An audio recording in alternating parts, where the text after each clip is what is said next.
പാലക്കാട് കോൺഗ്രസിൽ DCC general secretary, CPM-ൽ ചേർന്ന് ഷൊർണൂർ നഗരസഭാംഗം ഷൊർണൂർ വിജയനാണ് CPM ജില്ലാ കമ്മിറ്റി ഓഫീസിലെത്തി പാർട്ടിയിൽ ചേർന്നത്. പാലക്കാടും സംസ്ഥാനത്ത് വ്യാപകമായി ഇത്തരത്തിലുള്ള കൊഴിഞ്ഞുപോക്കുകൾ അങ്ങ് ശക്തമാവുകയാണല്ലോ. അരുണേ, പാലക്കാട് വലിയ പ്രതിസന്ധി ഉണ്ടോ?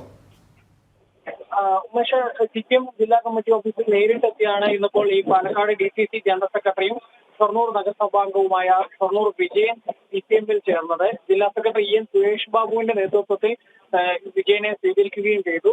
കോൺഗ്രസ് വഴിതെറ്റി സഞ്ചരിക്കുന്നതെന്നും അതുപോലെ തന്നെ ആത്മാർത്ഥത ഇല്ലാത്തവരാണ് പാലക്കാട്ടെ കോൺഗ്രസ് നേതൃത്വമെന്നും വിജയൻ പറയുകയുണ്ടായി.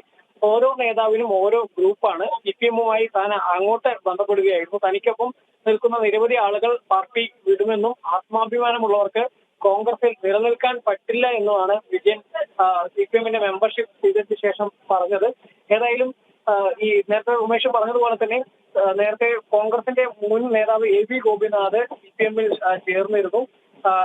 ഇത്തരത്തിൽ നിരവധി ആളുകളായി പാലക്കാട് CPM-ൽ നിന്നും അതുപോലെ തന്നെ കോൺഗ്രസിൽ നിന്നും രാജിവെച്ച് CPM-ലോട്ട് പോകുന്നുണ്ട്. ഒപ്പം തന്നെ BJP-യിലേക്കും പലരും എത്തുന്നുണ്ട് എന്നതാണ്. കോൺഗ്രസിൽ നിന്ന് വലിയ രീതിയിൽ CPM-ലേക്കും BJP-യിലേക്കും ഒക്കെ ഒഴിഞ്ഞുപോക്ക് ഉണ്ടാകുമ്പോഴും അതിനെ സംബന്ധിച്ച് നേതൃത്വം ഇതുവരെയും യാതൊരു വിശദീകരണമോ അല്ലെങ്കിൽ അത്തരത്തിൽ അതിൽ മറുപടി പറയാനോ ഇതുവരെ തയ്യാറായിട്ടുമില്ല. അരുണാണ് വിശദമായ വിവരങ്ങൾ നൽകിയത്.